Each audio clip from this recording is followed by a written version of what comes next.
মেয়েরা যখন বয়ফ্রেন্ডের সঙ্গে ফুচকা খেতে যায়। এ কি কাকু, তুমি এত বড় বড় ফুচকা দিচ্ছ কেন আমাকে? এই ফুচকাটা খাওয়ার জন্য তো আমার এত বড় হাওয়া হবে না। দেখেছো বাবু, তুমি কিছু বলো, আমি কিন্তু পরের দিন থেকে এই দোকানে কোনোদিনও ফুচকা খেতে আসবো না। কত বড় বড় ফুচকা দিচ্ছে বলো, দূর ছোট ছোট ফুচকা দাও।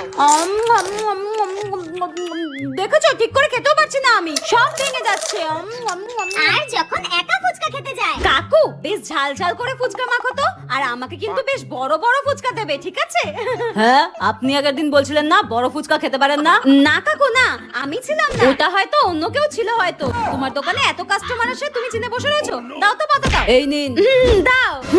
এ কি কাকু, এরকম টিকটিকি ডিমের সাইজের ফুচকা দিচ্ছ কেন? বড় বড় ফুচকা দাও। আগেই তো বললাম এত ছোট ছোট ফুচকা আমি খাই না, বড় বড় ফুচকা দাও, নইলে কিন্তু টাকা দেবো না। যত সব বড় বড় ফুচকা দাও। ইস, কেমন ফাটকা ফুটকা লিকলিকা ফুচকা দিচ্ছে, সব জল বেরিয়ে যাচ্ছে। দুধ ভালো লাগে না।